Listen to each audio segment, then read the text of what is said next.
Assalamualaikum warahmatullahi wabarakatuh. Saya Rizka Nur Aini. Di sini saya akan mempresentasikan proposal skripsi saya yang berjudul Pengembangan Media Pembelajaran e-learning berbasis Moodle Code untuk meningkatkan pemahaman konsep matematika siswa. Sebelumnya, saya berterima kasih kepada Bapak Aji Raditya dan Bapak Abdul Bais selaku dosen pembimbing saya yang telah membimbing sampai pada akhirnya saya bisa melaksanakan seminar proposal ini. Dalam proposal saya berisi bab 1 pendahuluan, bab 2 kajian teori, dan bab 3 metodologi penelitian dan pengembangan. Di dalam bab 1, terdapat latar belakang masalah, rumusan masalah, tujuan penelitian, spesifikasi produk, asumsi dan keterbatasan produk, definisi istilah, dan manfaat penelitian. Pada latar belakang masalah, terdapat kualitas pendidikan masih memprihatinkan.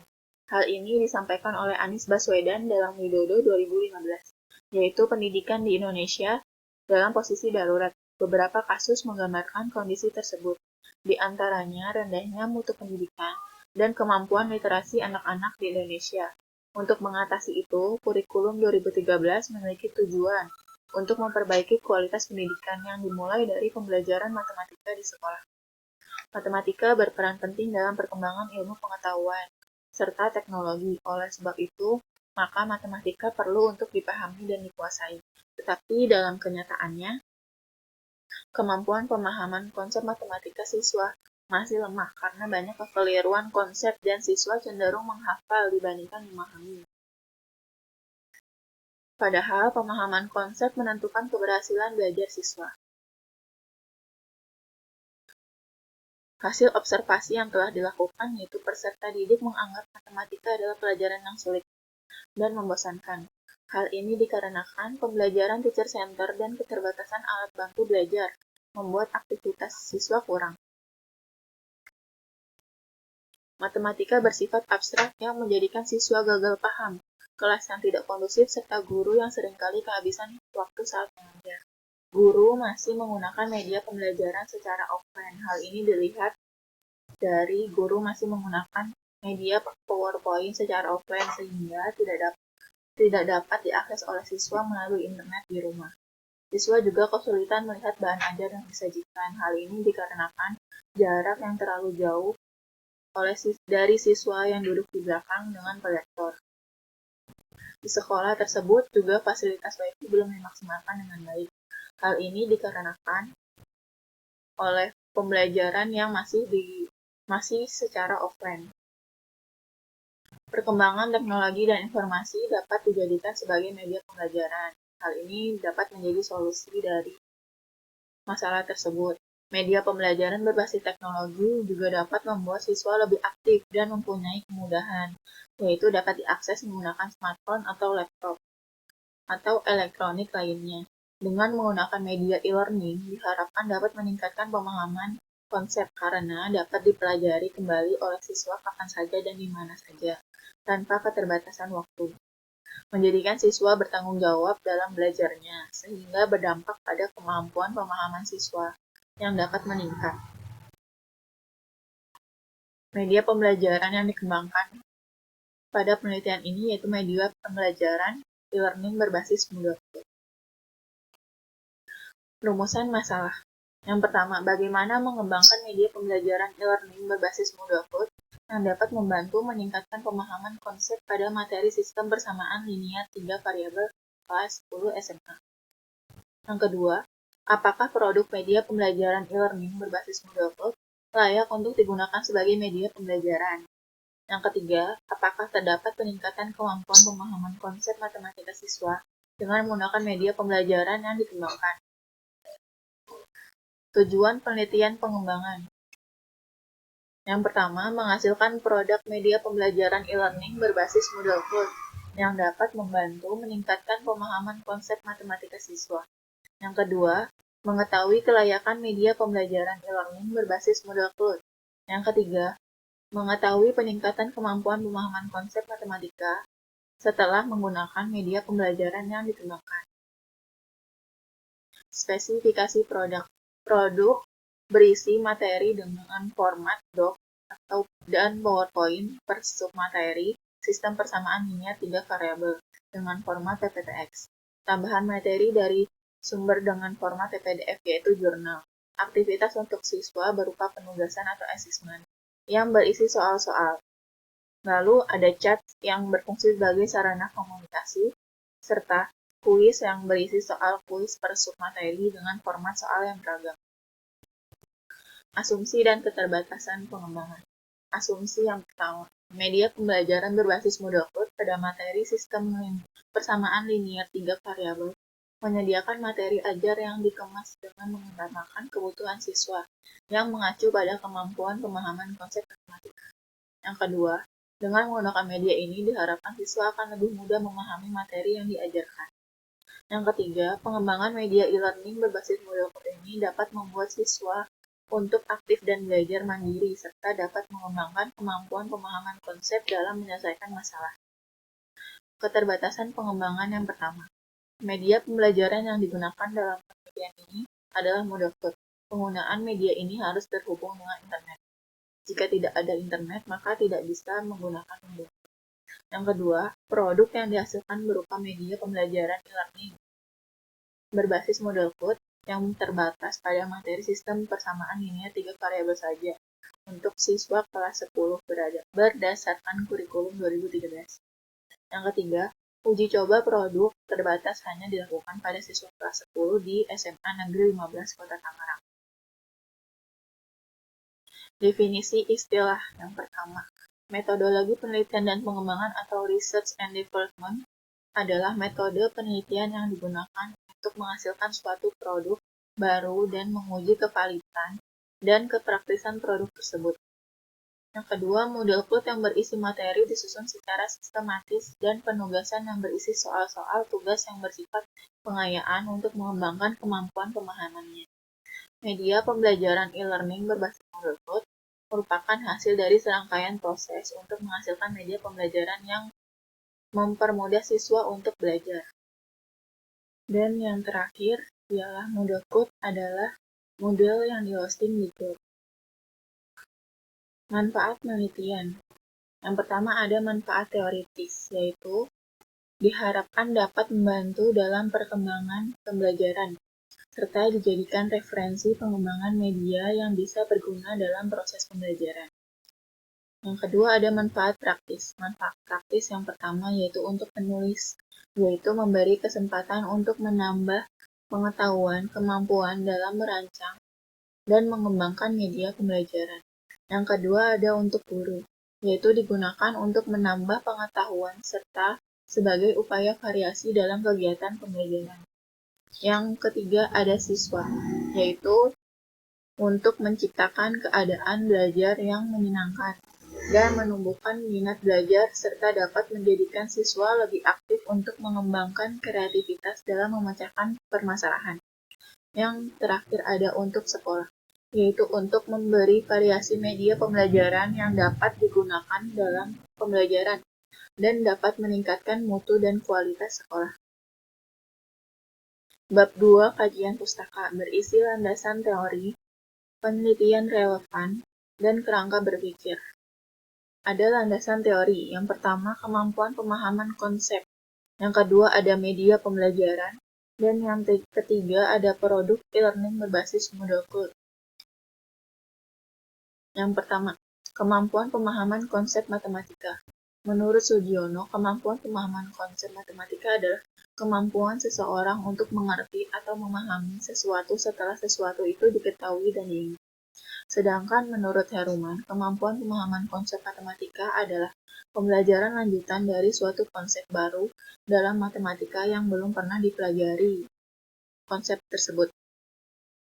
Sedangkan menurut Ningsi 2016, kemampuan pemahaman konsep matematika adalah kemampuan pertama yang diharapkan dapat tercapai dalam tujuan pembelajaran matematika. Jadi dapat disimpulkan dari penjelasan ketiga para ahli tersebut, yaitu pemahaman konsep matematika adalah kemampuan individu untuk mengerti dan memahami suatu konsep matematika yang belum pernah dipelajari. Setelah hal itu diketahui, maka diingat, serta kemampuan ini diharapkan menjadi kemampuan pertama yang dapat tercapai dalam tujuan matematika. Di sini ada indikator pemahaman konsep matematika. Menurut Salini, yang pertama mendefinisikan konsep, lalu membuat contoh dan non-contoh, mempresentasikan suatu konsep, mengubah suatu bentuk ke bentuk lain, mengenal berbagai makna, dan mengidentifikasi dan membandingkan sifat-sifat suatu konsep. Menurut Anderson Cradwell 2010, yaitu menafsirkan, memberikan contoh, mengklasifikasikan, meringkas, menarik inferensi atau menyimpulkan, dan menjelaskan. Sedangkan menurut Kilpatrick, Swafford, dan Hindle, tahun 2001, menyatakan ulang, konsep, mengklasifikasi objek-objek, menerapkan konsep secara algoritma, menyajikan konsep, dan mengaitkan berbagai konsep. Dalam hal ini, peneliti menyimpulkan indikator pemahaman konsep matematika yang dipakai dalam skripsi ini yaitu menyatakan ulang konsep secara tulisan, menerapkan konsep secara algoritma, menentukan contoh dan bukan contoh, dan menafsirkan atau interpreting. Di sini ada media pembelajaran.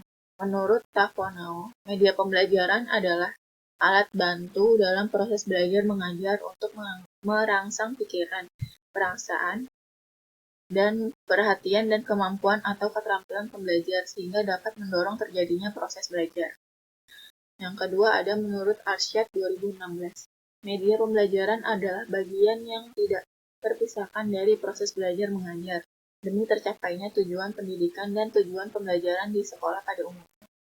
Yang ketiga ada Adam dan Sastra tahun 2015, yaitu media pembelajaran adalah segala sesuatu baik berupa fisik maupun teknis dalam proses pembelajaran yang dapat membantu guru mempermudah dalam menyampaikan materi pelajaran kepada siswa, sehingga memudahkan pencapaian tujuan pembelajaran yang telah dirumuskan.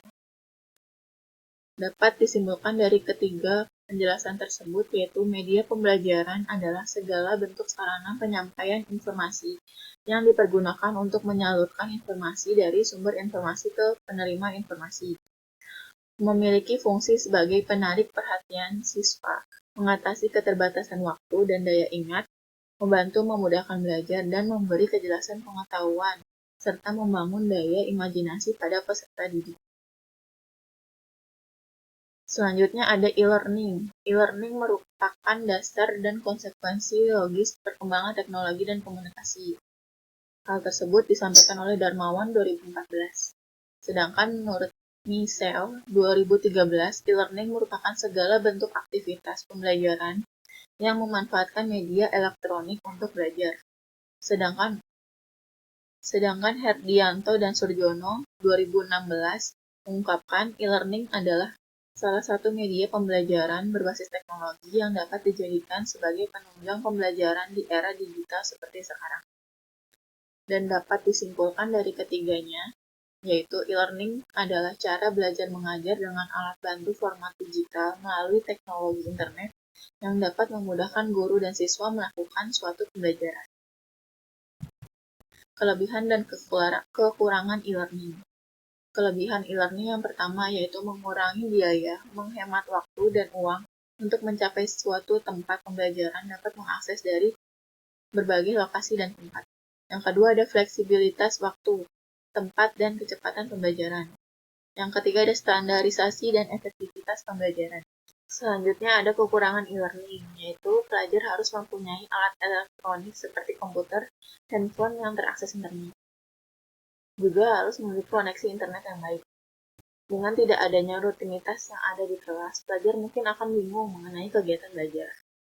Yang terakhir, pelajar akan merasa sangat jauh dengan instruktur. Selanjutnya ada Moodle. Moodle menurut Suwartama dan Tastra tahun 2014. Yaitu Moodle adalah salah satu perangkat lunak yang sifatnya open source, yang dapat digunakan secara gratis dan bebas di-download, serta dapat dimodifikasi. Menurut Krisnawati, Kurniawati, dan Kuswardi tahun 2012, Moodle dapat diartikan sebagai alat yang dapat digunakan untuk membuat lingkungan belajar yang dinamis, dengan menampilkan sebuah media dalam bentuk website e-learning. Dan yang terakhir, menurut Hakim 2018, Moodle merupakan salah satu aplikasi e-learning yang banyak digunakan dalam institusi pendidikan, baik untuk tujuan menjadi media dalam membantu melancarkan belajar, meningkatkan hasil belajar, meningkatkan kualitas proses belajar, atau dalam mengelola pembelajaran. Maka, oleh sebab itu, dapat disimpulkan, Moodle Cloud adalah bagian dari perangkat lunak Moodle yang disediakan secara gratis dan dapat dikembangkan dengan mudah oleh penggunanya. Selanjutnya ada penelitian relevan. Penelitian relevan yang pertama yaitu dari Hakim 2018, menjelaskan bahwa dalam penelitian yang berjudul e-learning berbasis Moodle sebagai media pengelolaan pembelajaran, dalam penelitiannya menunjukkan e-learning berbasis Moodle efektif digunakan untuk merencanakan kegiatan, tugas pembelajaran, melaksanakan pembelajaran berupa diskusi, konsultasi, dan membaca dan mengakses materi. Penelitian selanjutnya yaitu menurut Tiara 2015 dengan judul Pengembangan e-learning berbasis Moodle pada kompetensi dasar jurnal khusus untuk siswa kelas 12 semester Gasal di SMA 4 Jember. Penelitiannya berisi media Moodle berefektif untuk digunakan dalam proses pembelajaran akuntansi, yang hasilnya ditunjukkan dengan semakin meningkatnya rata-rata hasil belajar yang diperoleh dibandingkan dengan sebelum menggunakan media pembelajaran yang dikembangkan. Selanjutnya menurut Nurianti, dengan judul Pengembangan e-learning berbasis Moodle sebagai media pembelajaran sistem gerak di SMA. Penelitiannya menunjukkan bahwa e-learning berbasis Moodle sangat layak dari segi media dan materi. Hasil pada uji skala besar menunjukkan bahwa seluruh siswa mendapatkan presentasi ketuntasan di atas 80%. Dari hasil angket diperoleh, siswa memberikan tanggapan positif terhadap penggunaan e-learning berbasis Moodle. Dan yang terakhir menurut Wahyu Aji dan Tara 2018 dengan judul Pengembangan Media Pembelajaran Matematika Berbasis E-learning menggunakan LMS Moodle pada materi program linier untuk siswa SMA kelas 11. Penelitiannya menunjukkan bahwa Moodle sebagai media pembelajaran yang dikembangkan layak digunakan dalam kegiatan belajar karena telah dinilai oleh ahli dan siswa dan dapat klasifikasi yang baik. Selanjutnya ada kerangka berpikir. Pada penelitian ini, kondisi awal yaitu guru belum menerapkan pembelajaran e-learning, tetapi sudah menggunakan PowerPoint dalam pembelajarannya. Media berfungsi untuk memudahkan guru. Namun, kenyataannya, guru masih belum secara efektif menggunakan media pembelajaran. Peserta didik merasa bosan, terlebih kesulitan melihat bahan ajar untuk siswa yang duduk di belakang.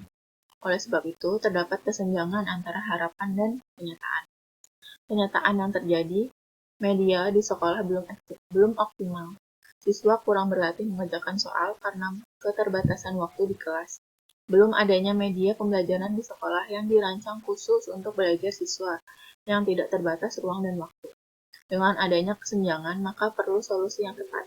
Berdasarkan rumusan masalah, kajian teori, dan hasil penelitian relevan, maka perlu dikembangkan suatu media pembelajaran e-learning berbasis Moodle Cloud untuk menunjang kebutuhan belajar serta dapat meningkatkan pemahaman karena dapat diakses kapan saja dan di mana saja.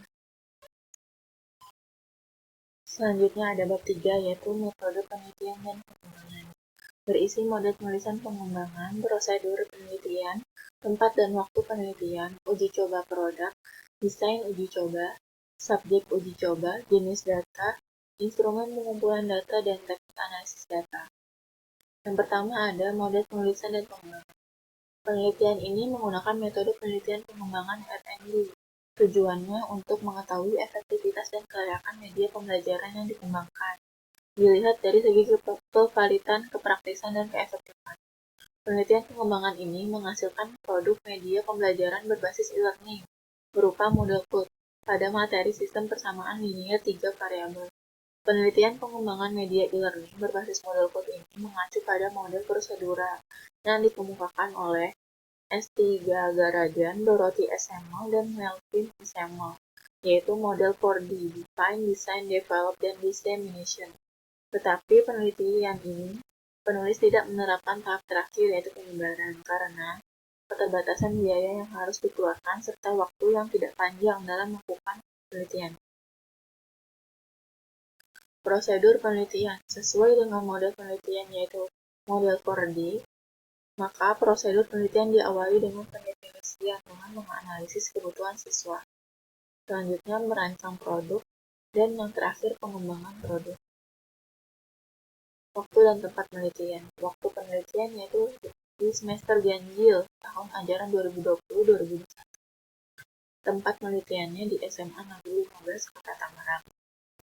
Uji coba produk yaitu ada uji ahli dan uji lapangan. Uji ahli akan diujikan oleh ahli media dan ahli materi yaitu dosen dan ahli pendidikan yaitu guru. Uji lapangan ada uji skala kecil dan ada uji skala besar.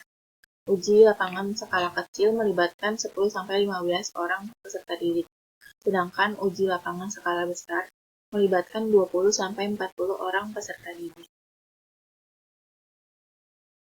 Desain uji coba yang pertama analisis kebutuhan, spesifikasi tujuan pembelajaran, perencanaan pembuatan media pembelajaran, pengembangan produk, validasi produk awal oleh para ahli, penyempurnaan produk, uji coba produk dalam skala kecil, revisi produk, uji coba produk dalam skala besar, revisi produk akhir sehingga diperoleh media pembelajaran e-learning berbasis model code untuk pembelajaran matematika pada materi sistem persamaan linear 3 variabel. Selanjutnya, yang terakhir terdapat peningkatan pemahaman konsep matematika siswa setelah menggunakan media pembelajaran yang dikembangkan. Subjek uji coba. Subjek uji coba dalam penelitian ini, pengembangan media pembelajaran e-learning berbasis model code dengan materi sistem persamaan linear 3 variabel adalah 40 orang siswa kelas 10 SMAN 15 Tangerang. Pemilihan subjek uji coba dilakukan secara acak, satu kelas dari 5 kelas 10 SMA Negeri 15 Kota Tangerang. Jenis data, yaitu ada data kuantitatif dan data kualitatif. Data kuantitatif yaitu data yang berasal dari hasil validasi penelitian media oleh ahli dan hasil pengisian lembar evaluasi atau penelitian media oleh guru, dan hasil isi angket respon dan juga hasil pretest dan post-test peserta didik. Sedangkan data kualitatif, yaitu hasil saran, kritik, dan tanggapan dari validator, juga tanggapan guru dan siswa terhadap kualitas media pembelajaran yang dikembangkan. Selanjutnya ada instrumen pengumpulan data, yaitu ada angket dan tes. Teknik analisis data ada dua, yaitu analisis kelayakan media dan respon siswa, dan analisis peningkatan kemampuan pemahaman konsep siswa. Analisis kelayakan media dan respon siswa, yaitu kelayakan media pembelajaran dapat dilihat dari hasil validasi para ahli. Di dalam lembar validasi terdapat tanggapan dan saran. Tanggapan dan saran dari ahli serta guru dan siswa dijadikan acuan untuk memperbaiki produk. Setelah itu, produk tersebut akan diberikan penilaian. Hasil penilaian dari ahli selanjutnya akan dianalisis dengan langkah-langkah berikut. Yang pertama, penentuan pemberian skor pada angket, yaitu dari skor 1-4. Selanjutnya, menghitung skor total rata-rata setiap komponen dengan menggunakan rumus rata-rata, yaitu X bar sama dengan sigma X per N. Selanjutnya ada analisis kelayakan media dan respon siswa. Yang ketiga, mengubah skor rata-rata menjadi nilai dan dengan kriteria untuk mengetahui kualitas media pembelajaran. Data yang mula-mula berupa skor diubah menjadi data kualitatif atau data interval dengan skala Likert. Acuan pengubahan skor menjadi skala 4 dapat dilihat pada tabel berikut, yaitu rumus konversi skor menjadi skala 4. Selanjutnya, kemudian kriteria kelayakan produk secara keseluruhan ditentukan dengan mengkonversi hasil rata-rata skor akhir penilaian dengan kategori kelayakan yang terdiri dari 4 tingkat kategori kelayakan. Data dianalisis dengan analisis deskriptif kuantitatif. Kemudian penelitian kelayakan dapat dilihat pada tabel di bawah ini, yaitu ada penilaian kelayakan. dari sangat kurang sampai yang sangat baik. Untuk mengetahui kualitas dari produk media yang dikembangkan layak atau tidak, maka peneliti menggunakan kriteria minimal penilaian yang termasuk kategori layak. Jika penelitian media pembelajaran minimal mendapatkan nilai baik, maka media yang dikembangkan layak digunakan sebagai media pembelajaran. Selanjutnya, analisis kemampuan pemahaman konsep siswa. Menilai kemampuan pemahaman konsep siswa dapat dilakukan dengan menggunakan tes awal atau pretest, dan tes akhir atau post-test. Berikut langkah-langkahnya, yaitu yang pertama, teknik penskoran. Teknik dilakukan dengan memberikan skor 1 untuk jawaban benar dan 0 untuk jawaban yang salah. Menghitung rata-rata atau median skor pretest dan post-test. Dengan rumus X bar sama dengan sigma X per N. Dengan X bar adalah nilai rata-rata skor pretest maupun post-test, sigma X yaitu jumlah skor tes yang diperoleh siswa, dan N adalah banyaknya data. Selanjutnya ada yang terakhir, menghitung rata-rata skor gain yang dinormalisasi. Dengan rumus gain sama dengan skor post-test dikurang skor pretest dibagi 100 dikurang skor pretest. Hasil dari skor gain dapat dikonversi menjadi kriteria, yaitu dapat dilihat pada tabel berikut. Kategori skor gain yang dinormalisasi. Kriterianya dari rendah sampai tinggi. Jika nilai skor gain di atas 0,7, maka terdapat peningkatan pemahaman konsep siswa. Sedangkan jika skor gain di bawah 0,3, maka peningkatan pemahaman siswa masih sangat rendah. Sekian presentasi hasil proposal saya. Kurang lebihnya mohon maaf. Wabillahi taufiq wal hidayah. Wassalamualaikum warahmatullahi wabarakatuh.